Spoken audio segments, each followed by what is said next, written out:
Okay, let's play some damn shit. Thursday. Or the people really were that quick to break, in which case the wonder behind them was a lot smaller than the picture you were handed. The two halves grind against each other. They don't fit.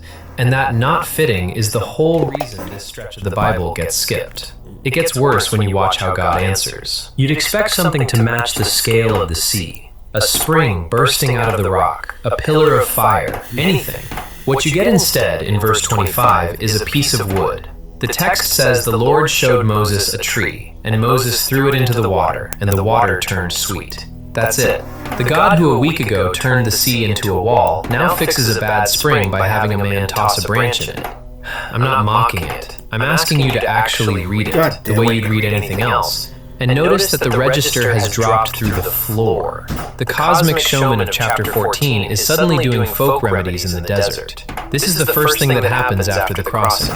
The very first. Before the manna, before the war, before any of it. A thirsty mob and a stick in the water. And it's the first thing your Sunday school quietly drops, because it doesn't flatter anybody. It doesn't make the people look faithful, and it doesn't make God look grand. So the lesson ends at the shoreline, with the chariots going under and everyone singing, and the page turns, and you never hear about Mara. You got the triumph. You didn't get the morning after.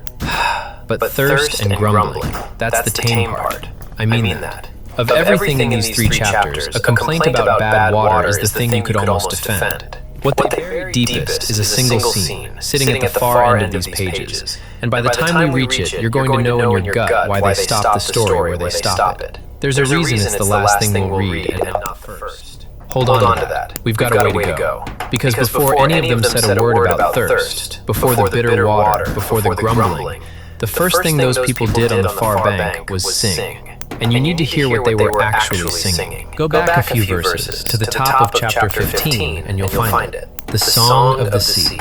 It's one of the oldest pieces of writing in the entire Hebrew Bible. Scholars who actually work in the original language will tell you the Hebrew here is so archaic, so far back, that it reads like a relic dropped into the middle of the book, older than the prose around it. And you may even know the first line of it without knowing where it's from. I will sing unto the Lord, for he has triumphed gloriously. That part survived. That part made it into the hymn books. They kept the tune. What they didn't keep is the third verse. Read it for yourself. The Lord is a man of war. The Lord is his name. That's the line. Not the shepherd, not the comforter, not the still small voice. A man of war, standing over the water, named for the killing he just did. And the song doesn't look away from the killing, it savors it. The horse and the rider thrown into the sea. Pharaoh's captains drowned in the deep. They went down into the depths like a stone. They sank like lead in the mighty waters. Verse after verse turning the drowning of an army into poetry, and not the grieving kind, the celebrating kind. And it isn't only Moses. Down in verse 20, Miriam picks up a tambourine, and all the women come out behind her with tambourines and dancing. And she leads them in the chorus. Sing to the Lord, the horse and rider he has thrown into the sea. So now you've got the full picture. The enemy army has just been destroyed in the sea behind them. And the response on the Israelite side isn't silence, isn't shock, isn't even relief. It's a dance. Drums and women dancing on the shore after the destruction of the enemy army. I want to be careful here because it would be easy to turn this into a cheap shot, and that's not what this is. These were people who'd been slaves. You can understand, on a human level, the raw joy of watching your tormentor go under. Amen. I get it. But that's exactly the point the church can't afford to let you sit with. Because the version you were raised on framed the Red Sea as the great rescue, the tender God reaching down to save his suffering people. And the text's own first reaction to that rescue isn't tenderness. It's a victory song that calls God a soldier and celebrates the victory over the oppressor. That's the mood the Bible itself puts at the front of the story, not the felt board's mood, its own. So which is it? Is this the gentle deliverer of the children's version? Or is it the man of war, the oldest verse in the book says he is? You can't get both. And the people singing that war chant on the beach are, within 72 hours, the same people screaming at the bitter spring. The dance and the meltdown, back to back, a few days apart. So far, every bit of this has been about the people, what they sang, what they forgot, how fast they cracked. Watch what happens when the food runs out, because the problem stops being them. It climbs up onto God himself, and it doesn't come back down. In chapter 16, the people get hungry, and they do the thing they always do. And the line they say is one of the most jaw-dropping in the whole book. Verse 3. They turn to Moses and Aaron and they say, "Would to God we had died by the hand of the Lord in the land of Egypt, when we sat by the pots of meat and ate bread until we were full." Read that again slowly. They are wishing they had died as slaves. They are looking back at Egypt, the house of bondage, the place of whips and quotas, and the thing they miss is the catering. We had meat back there. We had bread. We should have just died there with full stomachs. That's the second time the floor drops out from under them. First they panic over water, and now, one chapter later, they're romanticizing slavery over the dinner menu. And God's answer is where it gets genuinely bizarre. Because this is the all-powerful one. The one who a week ago split an ocean. Watch what he turns into. He turns into a quartermaster. He starts raining down bread in the morning. And the first time the people see it lying there on the ground, they don't even have a word for it. The text tells you they look at these little pale flakes and turn to each other and say, in their own language, "Manhu," which means, roughly, "What is it?" And that question becomes the name. That is where the word manna comes from. The miracle food is so unlike anything they've ever eaten that they end up naming it after their own confusion. They spend 40 years eating a thing called, "What is it?" And the text actually stops to describe it, which it almost never does. So look at the detail it gives you. It says the stuff was small and round, fine as frost on the ground in the morning, white like coriander seed, and it tasted like wafers made with honey, frost that you eat. Honey-flavored frost that shows up on the desert floor at dawn and melts the moment the sun gets hot. Picture 2 million people on their hands and knees at first light, every single morning, scraping sweet frost off the sand before it disappears. And in the evening, because there's meat too, quail come blowing in on the wind and cover the camp. So thick that people just reach down and grab them. Hold on to that quail for a minute. We're going to need it later, and it changes everything.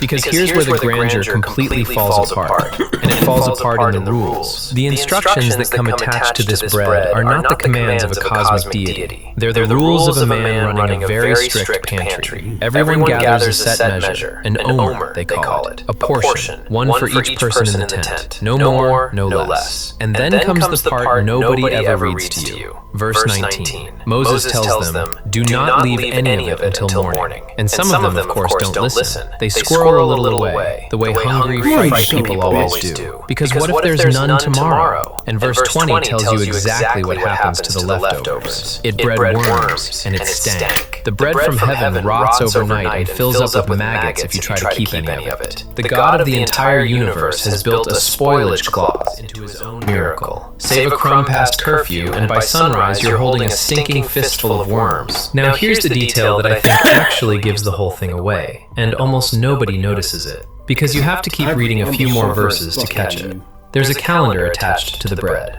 6 days you go out and gather it, but on the 6th day you gather double, twice as much, because the 7th day is the rest day, and on the 7th day there will be none on the ground at all. God shuts the supply off for the weekend.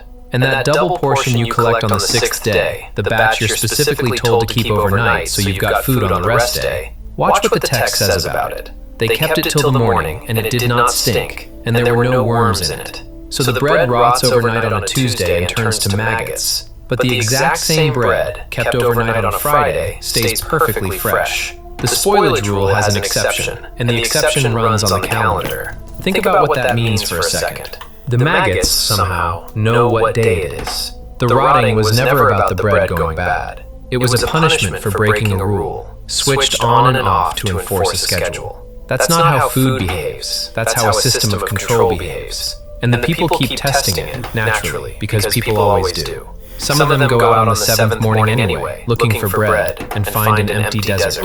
And God's reaction in the text isn't patience, it's open irritation.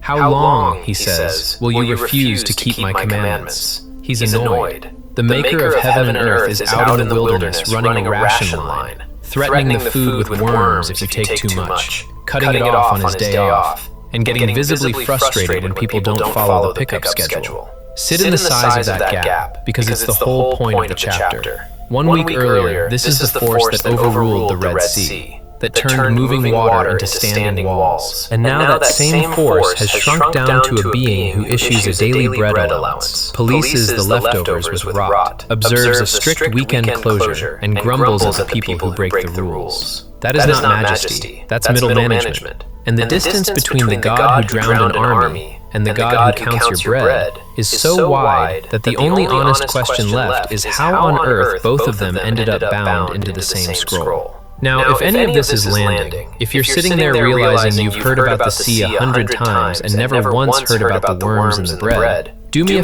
favor and put it in the comments. Tell me which of these scenes you were never taught. The bitter water, the war dance on the beach, the bread that rots into worms on a schedule. I read these chapters straight through, and I want to know how much of this got quietly trimmed out of your version too, because I promise you, you are not the only one. Drop it down below, and then stay with me, because we're about to catch the text doing something it can't take back. Here's the rhythm I want you to see, now that we've watched it run a few times. No water, complaint, miracle. No food, complaint, miracle. The same shape, over and over, like a song with only one verse that just keeps repeating. And one of those scenes you've already watched is about to happen a second time. Not remembered, not referred back to. It happens again, from scratch, in a different place, with a different ending. An ending that does not match the first one at all. Keep your eye on the rock. That's the one. It comes in chapter 17, and at first it looks like more of the same. The people pull up to a place called Rephidim, and there's no water again,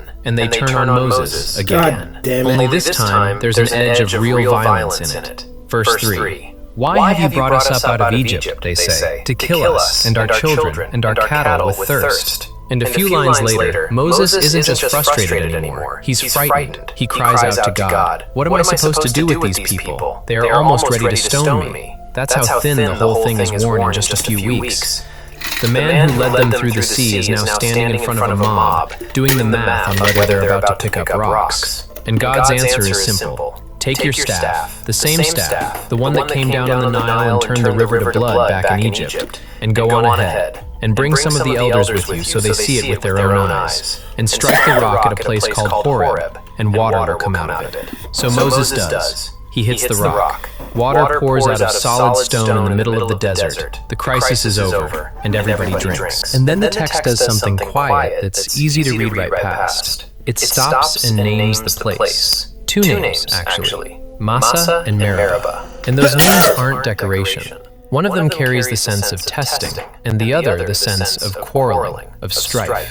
And the text tells you exactly why they stuck to that patch of ground. Because it was there that the people had said the thing that's been sitting underneath every single complaint we've watched so far. Is the Lord among us or not? There it is, out loud. Said by the people themselves, not whispered by the narrator. After the sea, after the bread, after every last wonder, is he even here with us or isn't he? That's the doubt the entire wilderness is built on top of. And the Bible doesn't bury it. It carves it into the name of the place and leaves it there for you to find. But it's the rock I told you to watch. So keep one plain picture in your head. A man strikes a rock with a staff. In the desert, the people dying of thirst and openly doubting God, and water comes out. Hold that, because that exact scene happens a second time, much later in the book of Numbers, in chapter 20. And the setup is almost identical. No water. The people turn on Moses. God tells him to go to a rock and bring water out of it for the crowd.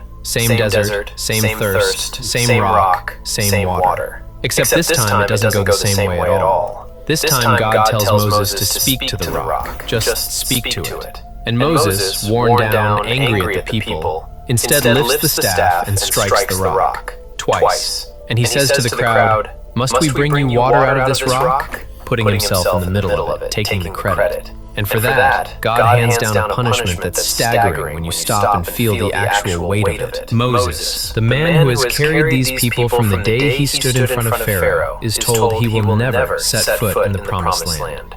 He'll see it from the top of a mountain and die outside of it, over a rock. So now you've got two of them. 2 rocks, 2 strikes, 2 desert thirsts. And in the first one, striking the rock is exactly what God orders him to do.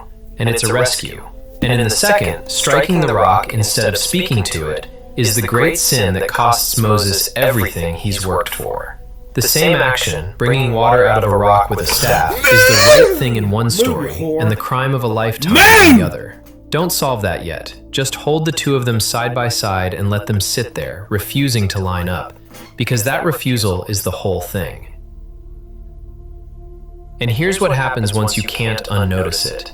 You start finding the doubles everywhere. The ground starts to move under your feet. The book stops reading like one man's memory of what happened out there and starts reading like something that was put together, assembled, built out of pieces. And there's a name for reading it that way. There's a method. And the moment you have it, you cannot give it back. So let me hand it to you, because it's the key to everything else in this video. The method is older than you'd think, and it's almost insultingly simple. You take the things that don't fit, the scenes that happen twice, the details that clash, the seams, and instead of straining to force them into agreement, you do the opposite. You lay them down side by side and you let them disagree. You read the text the way you'd read any other old document that came down to you from a long time ago. You follow the words that are actually on the page, wherever they go, instead of following the tradition that's been laid on top of those words for centuries, telling you what they're supposed to mean. That's the entire move. That's all of it. And the man who first took that move and turned it into a real method, who said it out loud, that you should read scripture the way you'd read any other book, was a thinker named Baruch Spinoza. In a work he wrote called the Tractatus, he laid out the case, slowly and carefully, that the first 5 books of the Bible simply could not have come from one author sitting down and writing one continuous account. And his evidence wasn't some outside attack, it was the text itself, the repetitions, the details that contradict each other, the places where 2 versions of the same event sit awkwardly together in the same scroll, neither one willing to make room for the other. Those, he said, are the fingerprints, the mark of more than one hand. Now go back and look at everything we've been picking up off the ground this whole time, because all at once it stops being a pile of random oddities and snaps into a pattern. The rock struck for water in Exodus, and the rock struck for water in Numbers. That's a doublet. 2 tellings of one tradition, drifted apart, landed in 2 different places with 2 different endings. And it isn't the only one.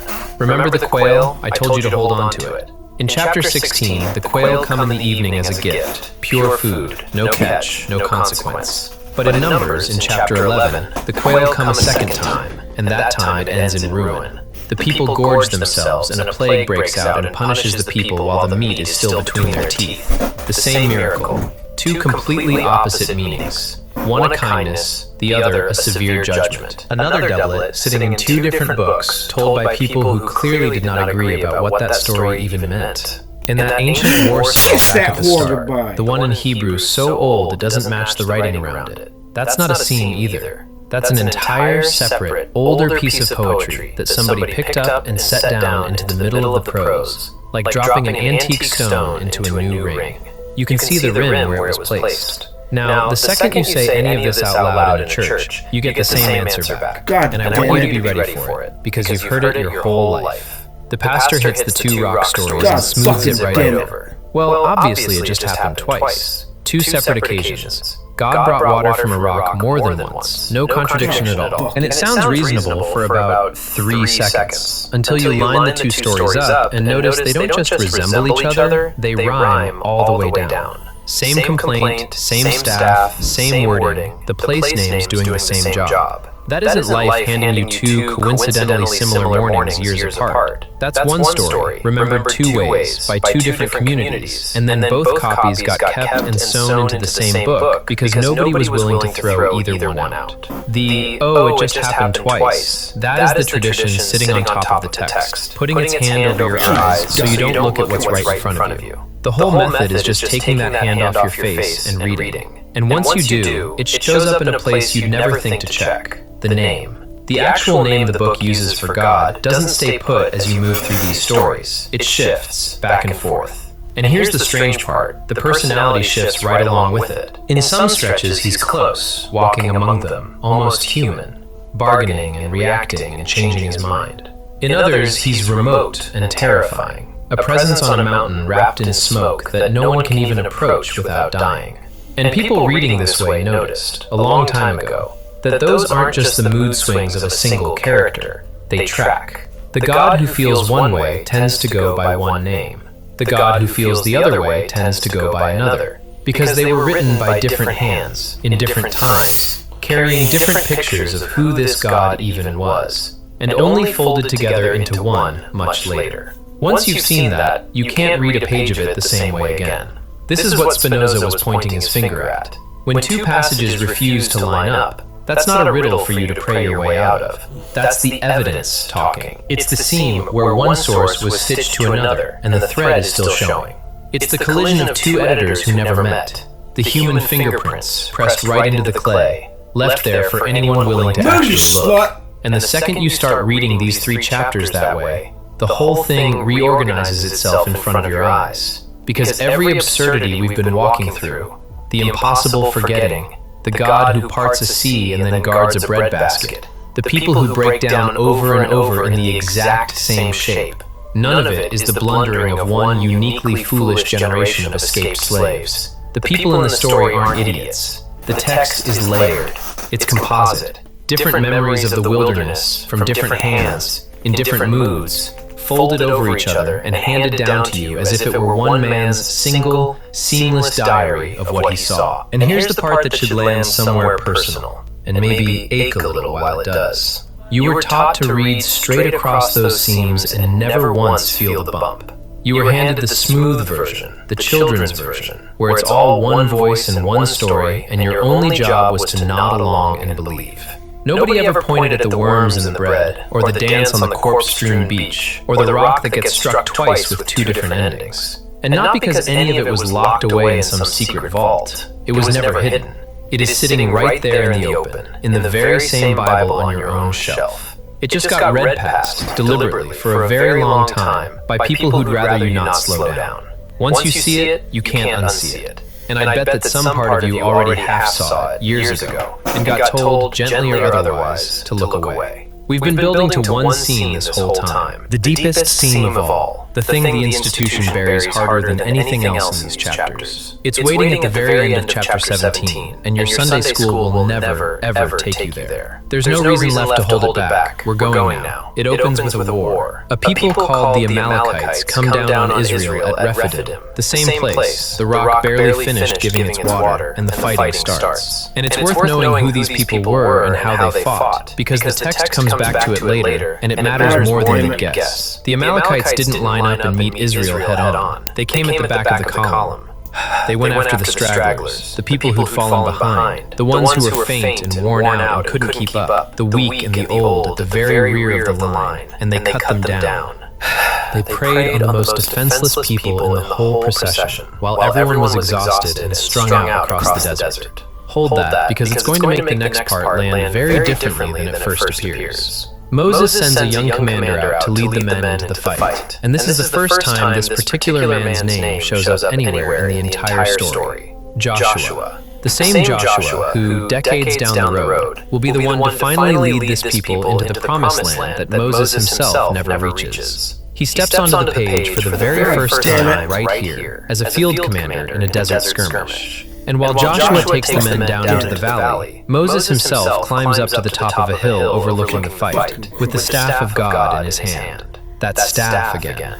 And what happens next is, I'll just say it plainly, the single most bizarre sentence in this entire story. And I've already shown you a stick that sweetens water, and bread that grows maggots on a schedule, so understand exactly what I mean when I tell you this one tops them. Verse 11. When Moses held up his hand, Israel prevailed, and when he let down his hand, Amalek prevailed. Read it one more time and let it actually register. The battle in the valley, real men with real swords, killing and dying in the dirt, rises and falls with the position of one old man's arms on a hilltop. Arms up, his side starts winning. Arms down, the enemy starts winning. Not his prayers, not his battle plan, not Joshua's skill with a blade, his arms. The outcome of a fight to the death is tied like a string to whether a man standing on a hill, far from the fighting, can keep his hands in the air. And whatever that is, it's not theology. There's an older, blunter word for it, and it fits exactly. Sympathetic magic. The oldest, rawest kind there is. It runs on the idea that a gesture or an object can reach out and control events at a distance just by being performed. The exact same logic as a rain dance meant to pull water out of the sky, or a charm you hold a certain way to make something happen somewhere else. The posture itself moves the world. There's no asking here, no petition. The hand goes up and the power flows. The hand comes down and it stops, like flipping a switch. That's what's on the page. And it gets more vivid and a little more desperate because, of course, the old man's arms get tired. He's holding them straight up in the air for hours in the heat. So watch what they do about it in verse 12. His hands grow heavy, and every time they sag, even a little, his side starts losing. Which means every time his arms dip, real men down in the valley start dying for it. So Aaron, his brother, and another man named Hur take a stone and sit Moses down. And then the two of them stand on either side of him, one on the left and one on the right. And they physically hold his arms up for him. They prop his elbows. They hold his hands in the air by force, because they can't afford, not for 1 minute, to let them fall. And they hold him like that. The text says it in so many words. Until the going down of the sun. Until sunset. Two men holding up a third man's trembling arms on a hilltop for an entire day. The way you'd hold up a charm you're terrified to drop. Because the instant it touches the ground, men die. And that staff in his raised hand isn't working like a shepherd's crook in this scene. It's working like a wand. The whole thing runs on the logic of a spell being held open. Keep the talisman up, keep the power running. Break the posture, break the magic, lose the war. And this, right here, is the thing your children's Bible cannot survive in one piece. You can paint the sea standing up in two walls. You can paint bread falling out of the sky. But you cannot really paint for a room full of kids in a faith that prides itself on being sober and reasonable and true. A battle being won and lost by two men holding a wizard's arms up over a valley until the sun goes down. It doesn't fit the brand. So it goes, quietly, off the felt board, off the page, out of the lesson. But understand me clearly, because this is the hinge of the whole thing. The magic arms are not the reason this scene is buried. The strangeness all by itself they could live with. They live with plenty of strange. This scene is hidden for a completely different reason. It's hidden because of the sentence God speaks in the very next moment, the instant the fighting stops and the sun is down. And that sentence, that one command, is the thing we have come all this way to read. The sun goes down. Joshua has won the battle in the valley, and here, on this side of the sea, fresh out of slavery, the water of the Red Sea barely dry on their feet, God gives a command. It's one of the first direct commands he issues to this newly freed people on solid ground. And it is not a law about how to live. It's not mercy. It's not bread. Listen to it. Verses 14 through 16. Write this down as a memorial in a book, God says. I will utterly blot out the memory of Amalek from under heaven. And Moses builds an altar and names it, The Lord is my banner. And the last line, The Lord will have war with Amalek from generation to generation. Read what that actually is. The first thing this rescuing God wants written down and preserved forever, the morning after he saved his people from extermination in Egypt, is a promise of extermination. Blot them out. Erase the memory of an entire people from under heaven. Not defeat them, not push them back. Wipe them off the face of the earth so completely that even the memory of them is gone. That's the command. That's what gets carved into the altar. War with these people, forever, generation after generation, with no end written into it. The deliverance and the order to annihilate arrive in the same breath, from the same mouth, on the same hill. And if you think that's just ancient poetry, just a turn of phrase that never meant anything literal, follow the thread forward, because the Bible follows it for you. Generations later, in the first book of Samuel, chapter 15, verse 3, that oath comes due. The prophet Samuel delivers God's command to King Saul, and there is nothing vague about it. Go and strike Amalek, and utterly destroy everything they have, and do not spare them. And then it lists who. Eliminate men and women, sparing not the youngest, and even the flocks and herds. The promise made on that hilltop in the wilderness, blot out the memory of Amalek, detonates, centuries down the line, into a direct order of total eradication of the entire lineage of that population. That is the line that runs straight out of these three chapters, and into one of the most severe determinations in the entire book. And now you have your answer. Now you know why the lesson always stops at the shoreline with everyone singing. Because a story that ends at the dry land, the slaves go free, the sea closes, the tyrant drowns, that story you can sing in any church on a Sunday morning. It fits on a felt board. It fits on a stained glass window. But the story doesn't end at the dry land. It keeps going, straight into a war song sung after the end of an army, and a god who rations bread with worms, and a battle won by sympathetic magic, and finally a standing order for the complete extinction of a people. You cannot put that on a felt board. You cannot hand that to a child. So the institution does the only thing it can do. It ends the lesson early. It closes the book at the water and calls that the whole story. And the part that follows, the part that actually tells you what kind of book you're holding, gets left in the dark on purpose. And I want to stop here just for a second and talk to you, the one person hearing this. Because if something in your chest has gone tight over the last few minutes, if there's a cold, sinking feeling sitting in your stomach right now, I know it. I felt it too, the first time I read these chapters straight through instead of in the tidy pieces I'd been fed. Maybe you felt a version of it for years. Maybe somewhere along the way you read past this stuff yourself, and a quiet voice in the back of your head said, "This doesn't sound like what they told me," and you pushed it down, because you were taught that the doubt was the problem, that the discomfort was a flaw in you, a weakness, a failure of faith.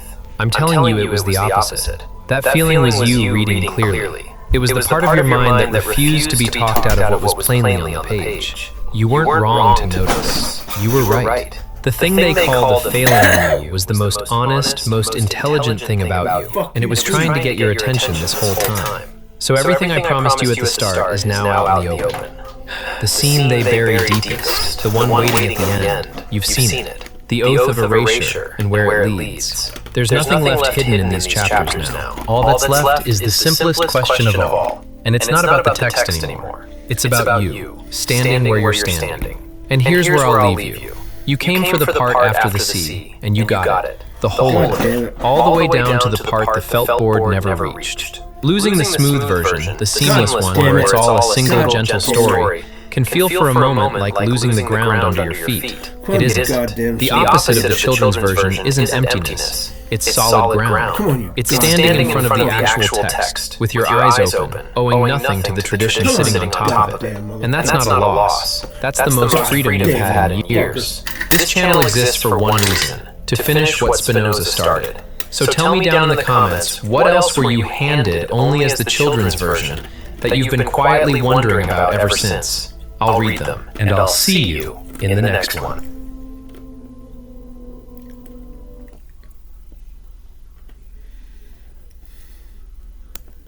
You goddamn motherfucker. Come on, you goddamn motherfucker. You goddamn motherfucker. Come on, you goddamn motherfucker. You goddamn motherfucker. You clicked because you want to know what the greatest discovery in biblical history is. Dead Sea Scrolls? They completely transformed our understanding of Judaism before the time of Jesus. But what if I told you there was another discovery that fundamentally changed everything?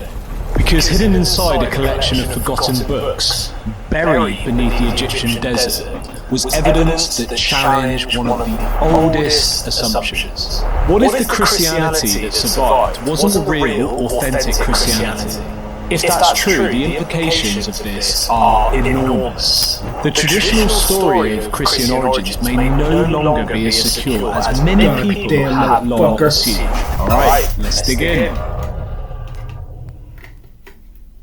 Alright, so what if almost everything historians thought they knew about the earliest Christians came from people who defeated them? For most of Christian history, the story of the early church has appeared remarkably straightforward.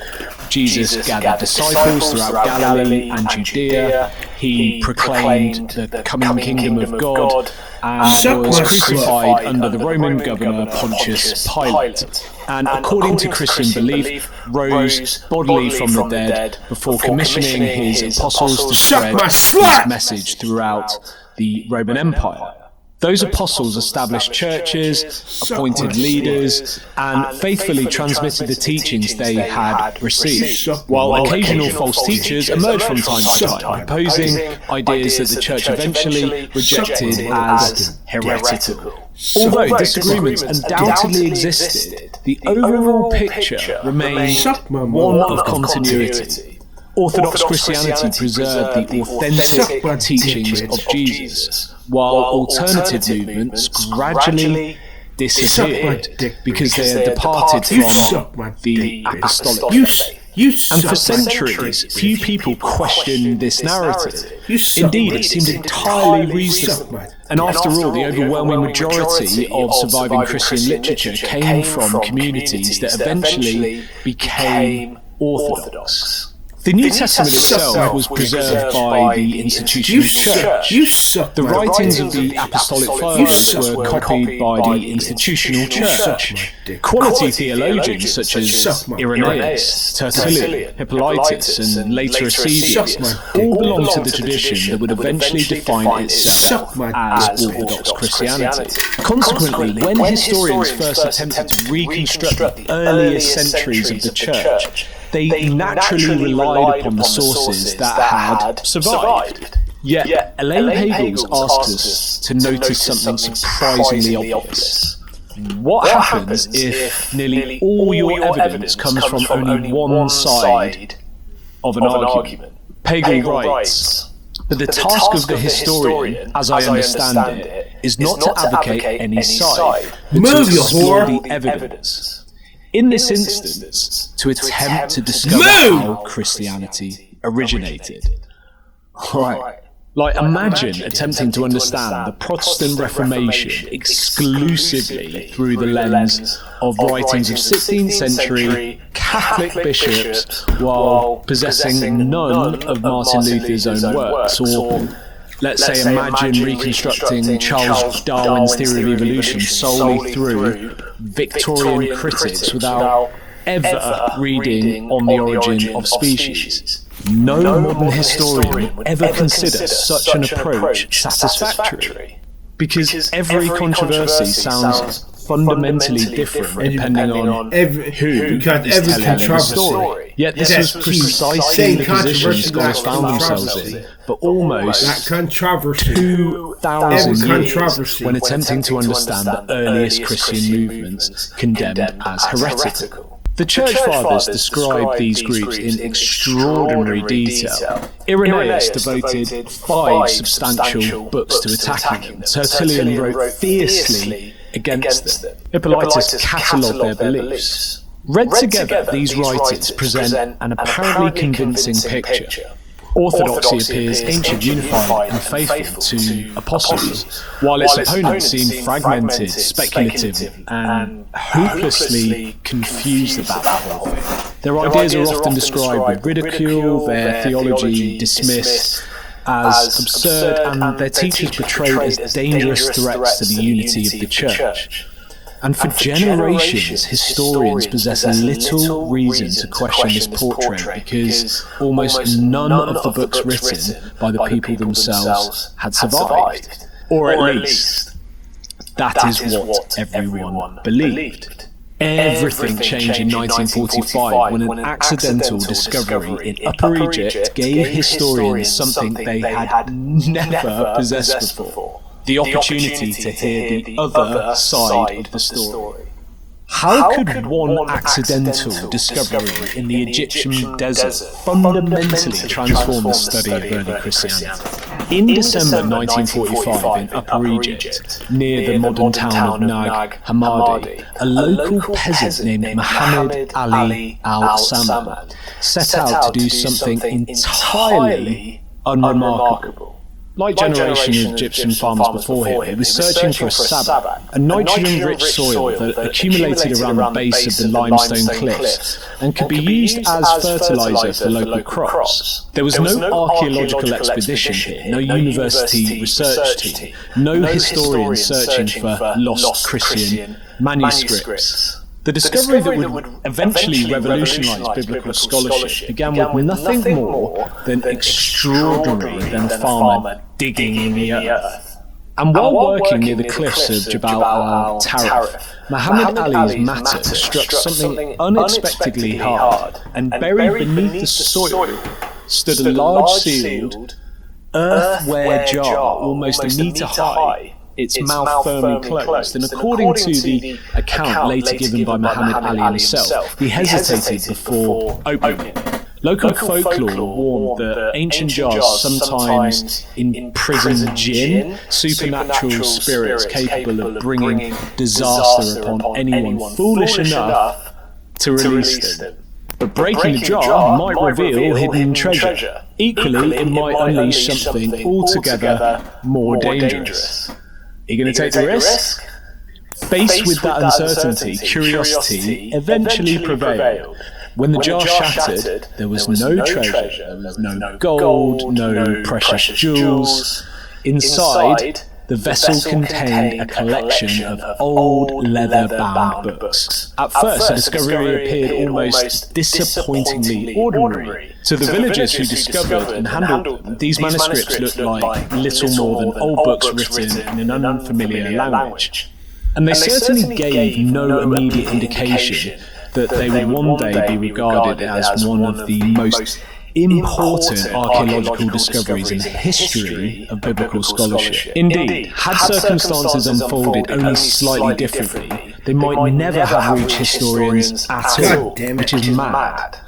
Elaine Pagels recounts the extraordinary fragility of their survival. According to the traditional story, some of the pages were reportedly burned by Muhammad Ali's mother to fuel the family's cooking fire because nobody yet realised their historical significance. It is an astonishing thought. Manuscripts that survived buried beneath the Egyptian desert for nearly 16 centuries, escaping persecution, political upheaval, environmental decay and countless accidents of history, may ultimately have come within moments of completely vanishing and disappearing. Fortunately, the majority survived. As the codices gradually passed through antiquities dealers before eventually reaching scholars, their true significance slowly began to emerge. These were not medieval copies of familiar biblical books, nor were they additional manuscripts of Matthew, Mark, Luke, or John. Instead, they represented something entirely different. 13 leather-bound codices containing more than 50 separate writings, preserved in Coptic but translated from considerably earlier Greek originals, many of which historians have believed lost forever. The collection eventually became known simply as the Nag Hammadi Library. So why were these books buried in the first place? Historians cannot actually answer that question with complete certainty. Many scholars believe the codices were written during the late 4th century, perhaps shortly after Bishop Athanasius' famous Easter letter of the year 367, in which he condemned non-canonical writings and listed the 27 books that would eventually form the New Testament canon. Others are more cautious, arguing that the connection cannot be demonstrated with certainty. Whatever the precise reason, someone clearly believed these books were valuable enough to hide rather than destroy. And that decision would preserve them beneath the Egyptian desert for almost 16 centuries. Among its contents were texts bearing extraordinary titles: the Gospel of Thomas, the Gospel of Philip, the Gospel of Truth, the Thunder, Perfect Mind, and dozens of other writings unlike anything preserved within the New Testament. Some consisted of collections of Jesus' sayings, others presented lengthy conversations between the risen Christ and his disciples. And others described elaborate accounts of creation, salvation, and the structure of the divine world that differed dramatically from the familiar narratives found in Genesis or the canonical Gospels. So the immediate significance of this discovery was not that scholars had uncovered previously unknown Christian books. Ancient texts are discovered with surprising regularity, and while such discoveries are always valuable, they do not usually force historians to just completely rethink the the foundations of an entire academic discipline. Nag Hammadi proved different because these books appeared to belong to the very Christians whom figures such as Irenaeus had spent centuries condemning as their heretics. Suddenly, historians were no longer restricted to reading what Orthodox bishops claimed these people believed. They could finally read the writings produced by these communities themselves. And it's difficult to exaggerate how revolutionary this actually was. For almost 2,000 years, historians attempting to reconstruct these alternative Christian movements found themselves relying almost entirely upon hostile witnesses. The Church Fathers quoted fragments of their opponents' writings only in order to refute them. They summarised their beliefs, criticised the theology, and warned Christians against following their teachings. Now, while these accounts remain historically invaluable, their inevitability tell the story from one particular perspective, that of the communities who ultimately prevailed. Nag Hammadi changed that. And for the first time since late antiquity, the people remembered only as heretics could begin speaking in their own voices. And historians no longer needed to rely exclusively upon their critics. They could finally compare accusations with reliable evidence, polemic with those primary sources, orthodox descriptions with the text these communities had actually written. It's just so cool. And what they discovered challenged one of the oldest assumptions in the entirety of Christian history. The books buried at Nag Hammadi revealed that early Christianity was not simply divided by minor disagreements. It contained radically different ways of understanding Jesus, salvation, authority, and even God himself. So what if the early Christians disagreed about almost everything we assumed they believed? When most people imagine the early Christian church, they naturally picture a movement united by common understanding of Jesus. Different congregations undoubtedly existed across the Roman Empire, for sure. And individual churches occasionally found themselves disagreeing over practical questions of things like leadership or worship. But the essential content of the Christian belief is often assumed to have remained remarkably consistent. Jesus taught his disciples faithfully preserved that teaching. The church gradually expanded throughout the Roman world, while defending the same fundamental message against occasional distortions introduced by heretical groups. So the discovery of the Nag Hammadi challenged that assumption more profoundly than almost anyone anticipated. As scholars slowly translated the newly discovered manuscripts during the decades following their discovery, they came to realise they were not simply reading unfamiliar Christian books. They were encountering entirely different understanding of Christianity itself. And these texts didn't merely disagree over secondary matters of doctrine or practice. They frequently offered strikingly different answers to some of the most fundamental questions imaginable. Who exactly was Jesus? Why had he come into the world? What was humanity's deepest problem? How was salvation achieved? What was the purpose of the church? Where did genuine spiritual authority come from? Even the nature of God himself could appear dramatically different. Stupid! I'm fixing it. This immediately created a historical problem. If these communities also regard themselves as followers of Jesus and read Christian scriptures and believe they produce an authentic interpretation of Christ's teachings, on what basis should historians simply assume that one represented true Christianity, while others were nothing more than unfortunate deviations? Was Orthodox Christianity obviously the original form of the faith from the very beginning, as later church fathers consistently maintained? Or did that distinction only become firmly established after one particular movement gradually acquired sufficient authority to define itself as orthodox while labelling its rivals as heretical? Now, Elaine Pagels argues that the discovery at Nag Hammadi fundamentally changes the way historians approach these questions. Pagel writes, "We now begin to see that what we call Christianity and what we identify as Christian tradition actually represents only a small selection of specific sources, chosen from among dozens of others. Who made that selection, and for what reasons? Why were these other writings excluded and banned as heresy? What made them so dangerous?" Before 1945, the surviving evidence naturally encouraged scholars to imagine a relatively unified church, occasionally disrupted by fringe movements whose beliefs differed substantially from the apostolic tradition. But after Nag Hammadi, the picture became considerably more difficult to sustain.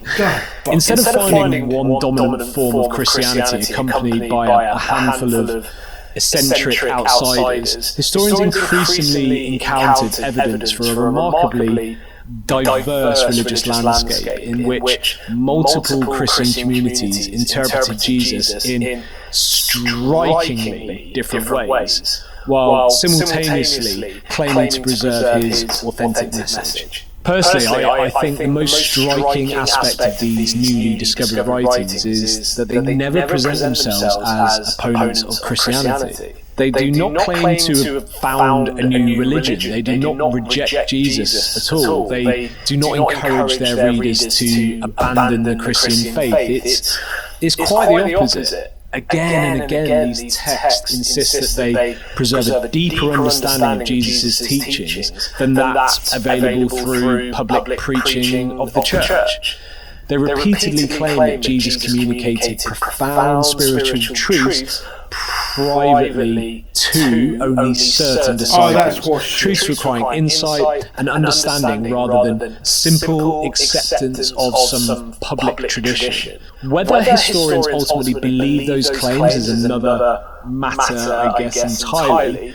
But what matters historically is that the authors clearly regard themselves not as enemies of Christianity, but as its most faithful interpreters. That observation lies at the very heart of Pagel's argument. For centuries, the word heresy often has functioned almost as though it was an objective historical description, suggesting that certain beliefs were obviously outside Christianity while others naturally belonged within it. Yet this discovery of Nag Hammadi encourages historians to ask whether those categories were themselves part of a historical process. If this surviving evidence now includes books written by the very communities later condemned as heretical, historians no longer are restricted to accepting the definitions established by the eventual winners of it all. Instead, they can investigate how those categories effectively emerged, why they proved persuasive, and how one particular understanding of Christianity gradually established itself as the orthodox way. This does not mean all forms of early Christianity were equally ancient, equally influential, or equally convincing in any way. Nor does Pagels argue that orthodoxy was somehow invented out of nothing during the 2nd century. Rather, she suggests that the earliest centuries of Christianity were characterized by genuine diversity, rigorous debate, and competing interpretations of Jesus that existed long before the boundaries separating orthodoxy from heresy became firmly established. Look, instead of imagining early Christianity as a single river flowing steadily towards this institutional church, the evidence increasingly resembles an entire network of rivers, branching in completely different directions, crossing one another and competing for influence. Each convinced it carried the authentic teaching of Christ. But this immediately raises another question. If early Christianity really was that diverse, what exactly did these different Christians actually believe? Because it is only when we begin reading the texts themselves that we understand why the discovery of Nag Hammadi caused such profound shock throughout biblical scholarship. Among the dozens of forgotten books buried beneath the Egyptian desert were several extraordinary writings that presented a radically different vision of Jesus, and none proved more influential than everyone's favourite the Gospel of Thomas.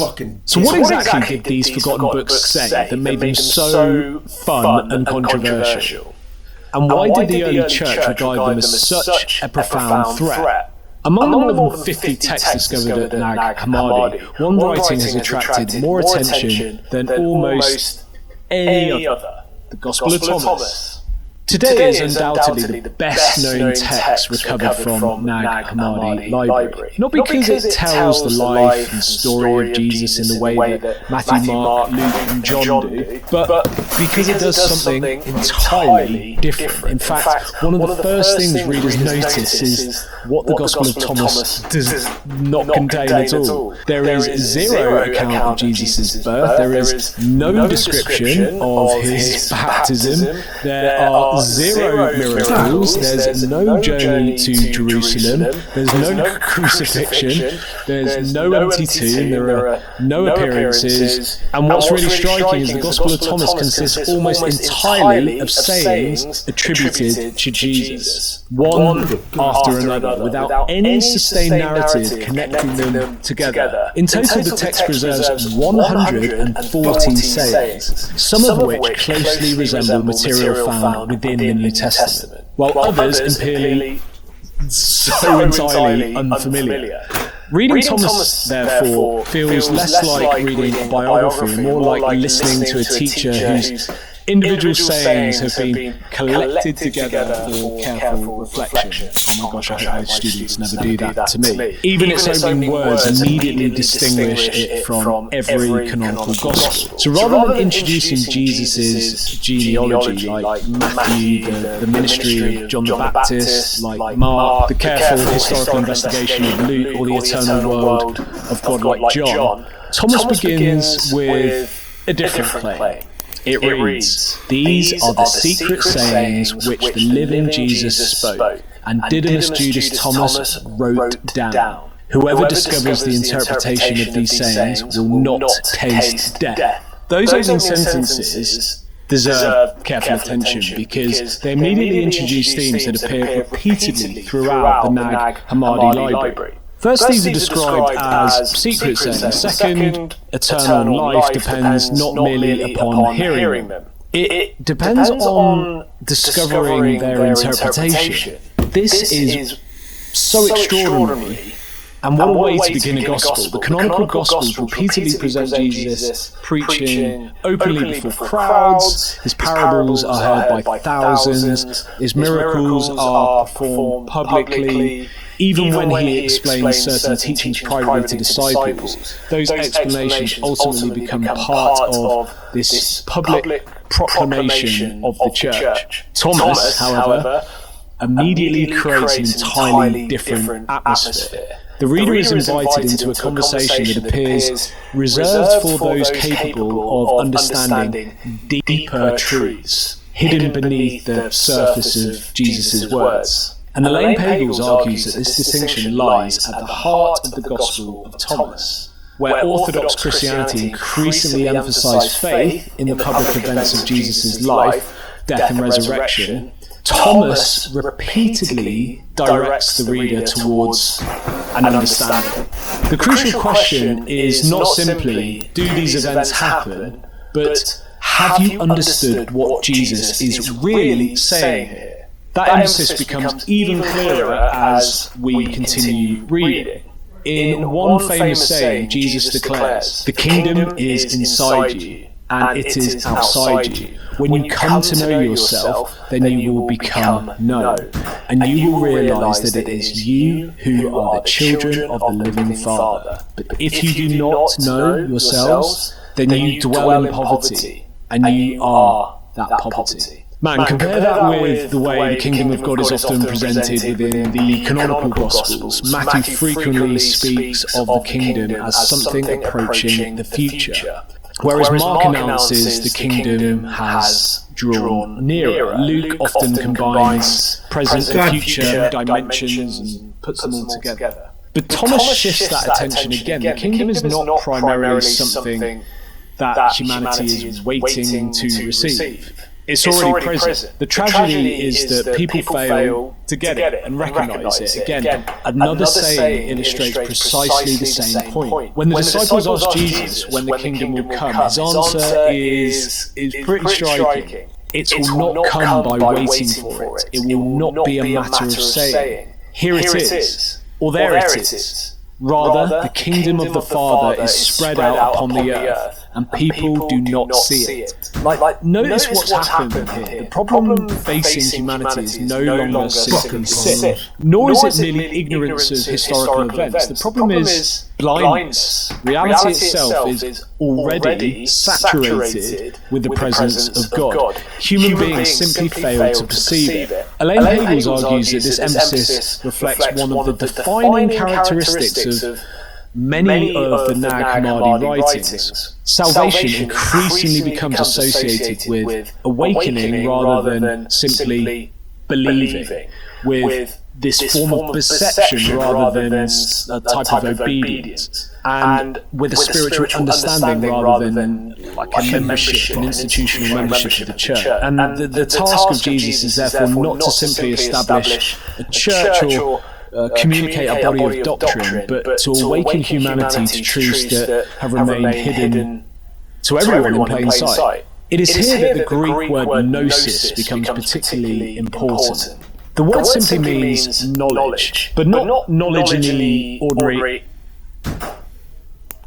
The show. Hello, thank you for having me. I'm really excited to be here. Thrilled to have you. I am a huge fan. I think anyone in our space at this point knows you. So unfortunately, I don't think I'm doing you any favors. I don't think I'm introducing you to my audience. If they know me, they probably know you. So I don't think we need too big of an intro, but I'm going to ask you a few things just to help us set the stage. But first of all, again, huge fan. I think that you are a wonderful voice in this space. Not only is it nice to have a female speaking in a rather male-dominated space, but you have been deconverted a lot longer, I think, than a lot of people who start doing this. You know, I was only at 3 years when I started the channel, and I think you deconverted at 19. I did, like 15 years. Yeah, and so, you know, for you to have a whole decade under your belt before you really started making any kind of content, if I'm understanding some of the math when you started TikTok and things like that, I think that you have a more mature deconversion going on than many people who do this, and that shows in your videos, and it's also why I'm going to be picking your mind today on this topic. So very excited to speak with you. Yeah, no, I'm really excited. I feel like our names get brought up all of the time together. I feel like we share the same viewers. All of our subscribers are just kind of crossovers. So I think this is going to be really cool for the community. Yeah, it's we had joked about that in email. It's really funny, whether it's good or bad, by the way, because I've seen, you know, Christian reaction videos that are like, Mind Shift and Christopher both said God is evil, you know, blah, blah, blah. Or a lot of times when I get a really nice comment, it's someone saying, you know, it was you and Christy Burke that really helped me in the last year or something. But yes, our names seem to be constantly touched, and I think it's because we have similar backgrounds and similar styles. So I'm excited to explore that with you today. But my first question to you is, why should we be talking about this? Why should we be thinking about what the role is for any atheist out there? You know, how vocal should we be? What is our responsibility if we even have any? How would you frame that, and why do you think it's important to talk about? Well, I think within the context of what I do here, my atheism is directly linked to being an ex-Christian, and I think that's really important. I don't get online and talk about this stuff just because I'm an atheist.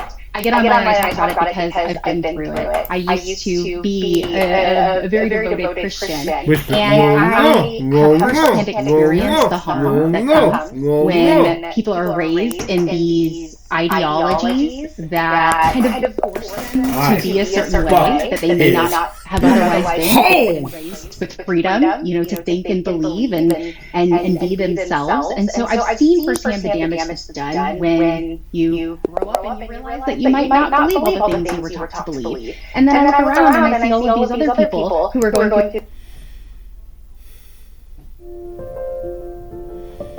Hello everyone, this is Becca. Now she smells like spit. Now many years ago, I was actually married to a devout Catholic man.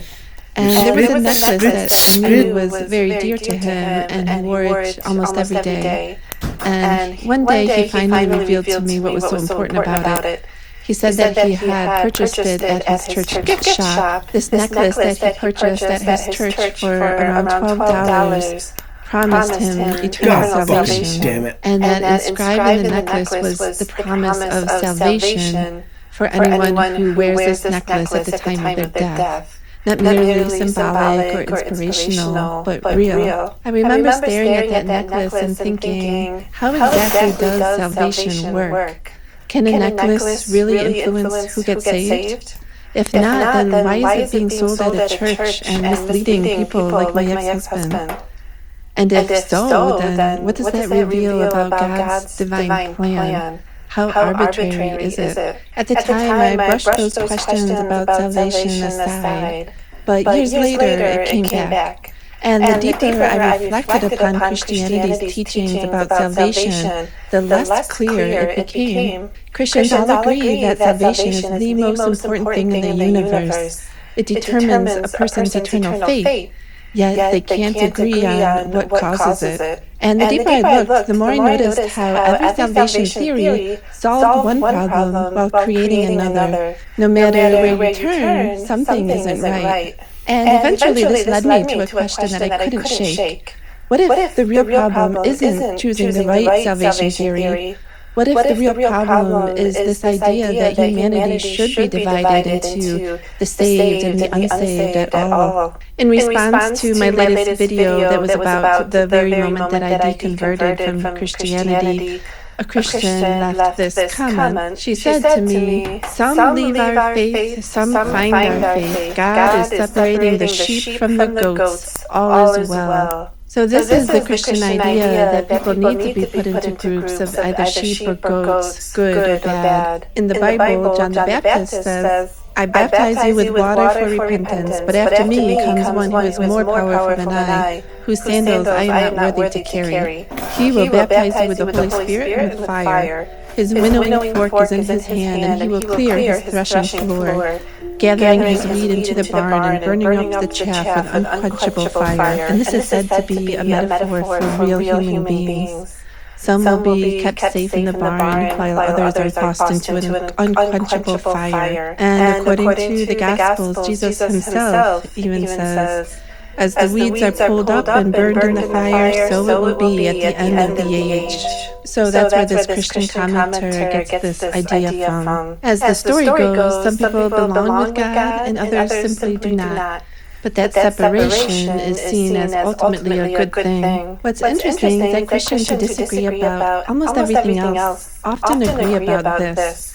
Calvinists, Arminians, those who believe in salvation by faith alone, and those who believe that salvation is by faith plus works. Even Universalists to some extent believe there must be this dividing line, saved and the unsaved, the sheep and the goats, the wheat and the chaff.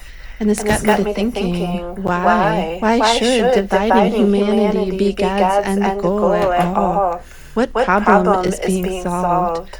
What benefit could possibly come from eternal torture of a group of people? There's no opportunity for rehabilitation, there's no learning a lesson and improving in the future. If God created humanity because he loves humanity, why is the end goal sorting them into groups? Why is separation the objective? Why is judgment the climax of the story? And the more I thought about it, the stranger it began to feel. Because the entire debate over salvation assumes that there must be some fair way to determine who belongs in which category. But before we ask how God separates people, shouldn't we first ask why separation is necessary in the first place?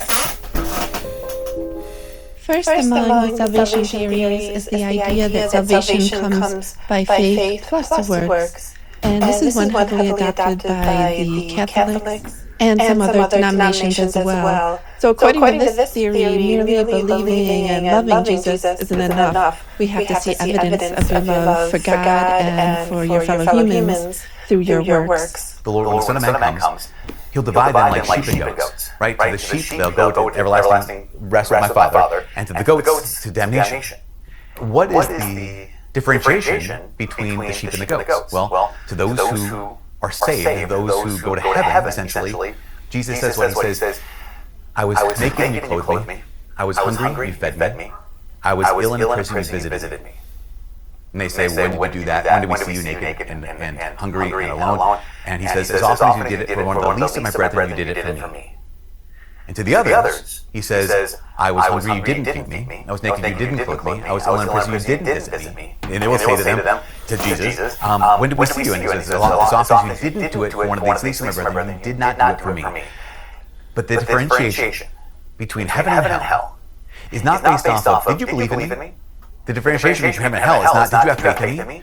The differentiation between heaven and hell is, did you take care of the least of these, or did you not take care of the least of these? Did you do something, or did you not do something? And that's how you become saved, according to this line of thought. After all, if salvation is supposed to reflect justice, then judging people based on their actions seems more reasonable than judging them by their beliefs. James even says, a person is justified by works and not by faith alone. At first glance, this feels more fair. Actions matter, character matters, but still the same problem returns. How much goodness is enough? How much responsibility should we assign to people whose circumstances, opportunities, abilities, and upbringing differ dramatically? Once again, that dividing line seems difficult to justify. In opposition to this faith plus works salvation theory, there's a whole camp of people who believe that works should have absolutely nothing to do with salvation,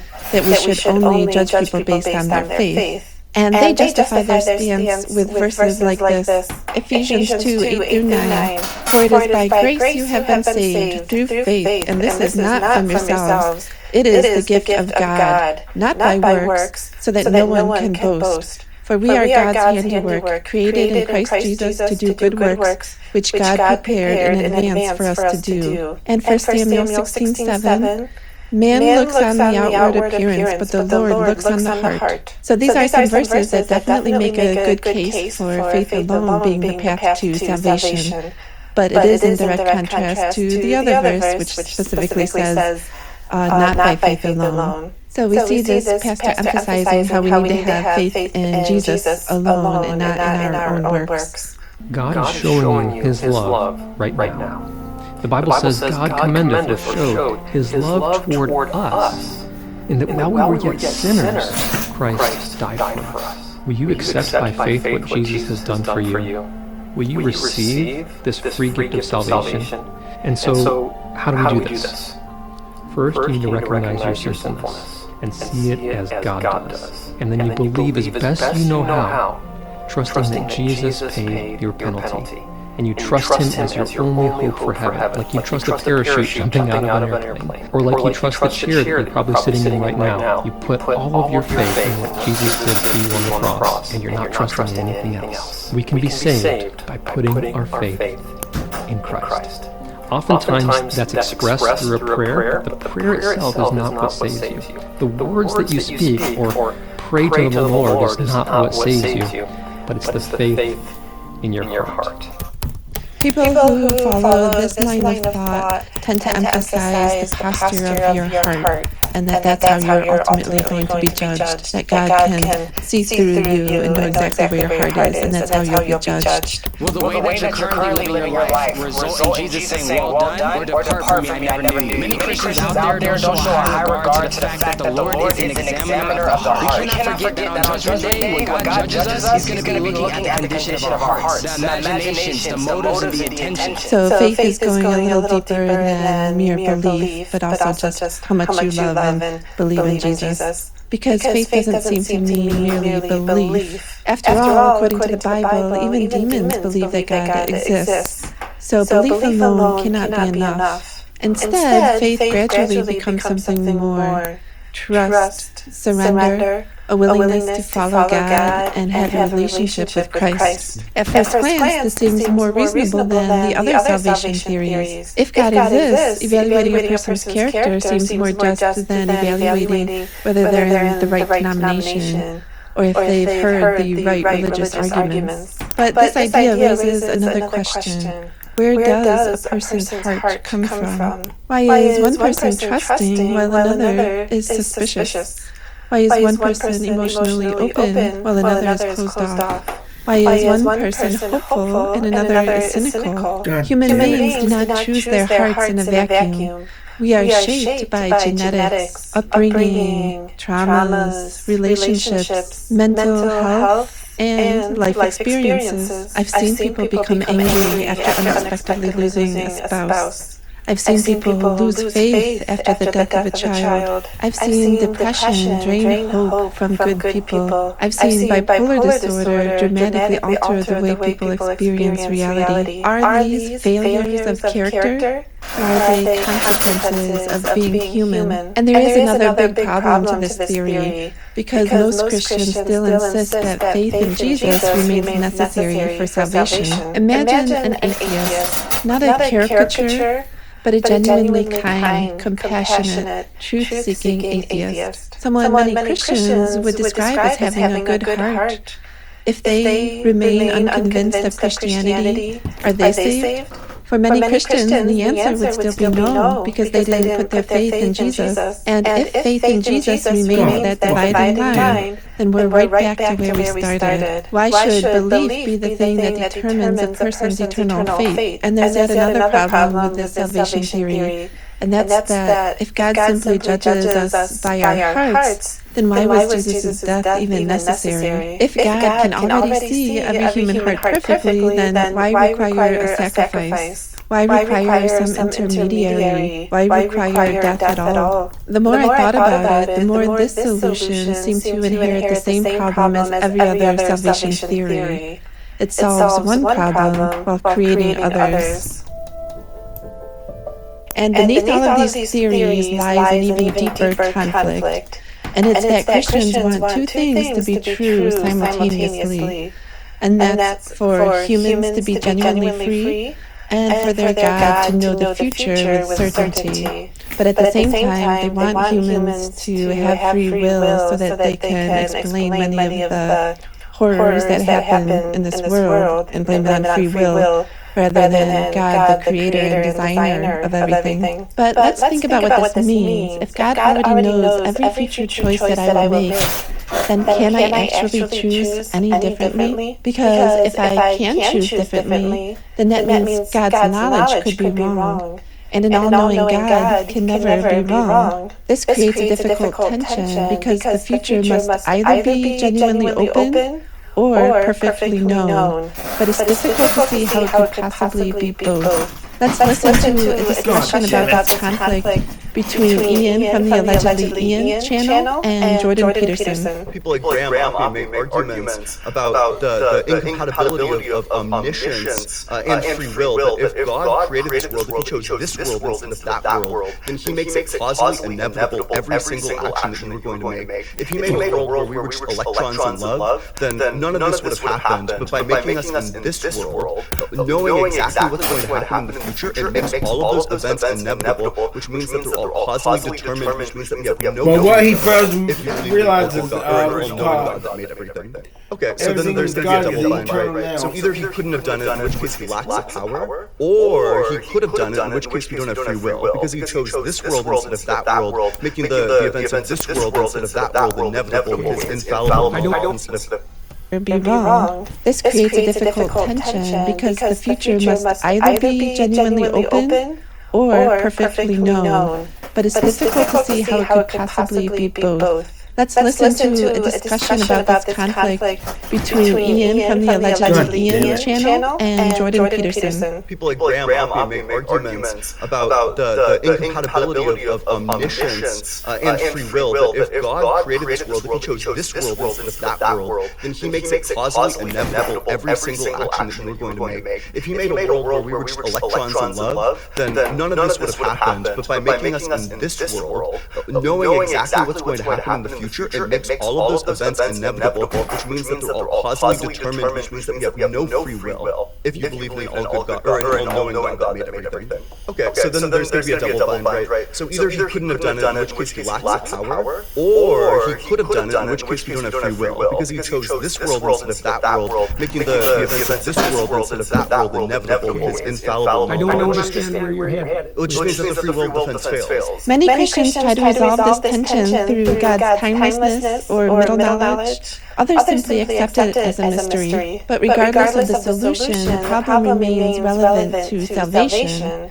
Because if humans are not fully free, then judging them based on their choices is harder to justify. And if our choices are fully free, then God's sovereignty becomes harder to explain. And either way, something very important is being sacrificed. And I know Christians will point out that a God simply knowing the future doesn't cause the future. But my point is that if this is the type of world where it's possible to know with certainty what's going to happen, then it cannot be a world in which agents are truly free to make different choices. It shows us without a doubt that this is the type of world where the dominoes are stacked in place, and every event is determined based on a previous event. Otherwise, there would be no way to know with 100% certainty what is going to happen. But Christians want the comfort of knowing that their God is in control of everything, but they just can't have that at the same time as having free will on earth. And with that conflict, we have the salvation theory, which totally embraces God's sovereignty while completely discarding free will for humans. We have some pretty damning verses in the Bible that go directly against the ideas of free will and salvation through faith. Ephesians 1:4 says, "For he chose us in him before the creation of the world to be holy and blameless in his sight. In love, he predestined us for adoption to sonship through Jesus Christ in accordance with his pleasure and will." And Romans 9:16 says, "What then shall we say? Is God unjust? Not at all. For he says to Moses, I will have mercy on whom I have mercy, and I will have compassion on whom I have compassion."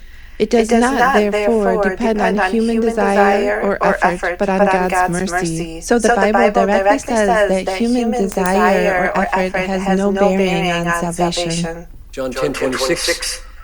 You do not believe because you're not of my sheep. Not the other way around.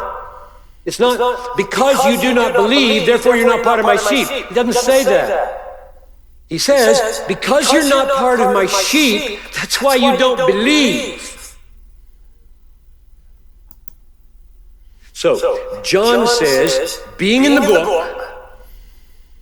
of the life of the Lamb that was slain, being in the book keeps you from worshiping the beast.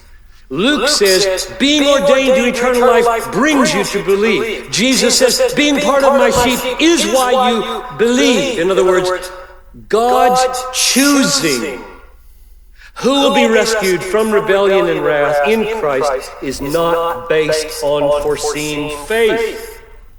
If you have faith in this room, it is because God chose you for this before the foundation of the world. So Calvinists, such as his pastor John Piper, believe that human behavior has all been predestined by God himself. And this preserves God's sovereignty, but eliminates human free will.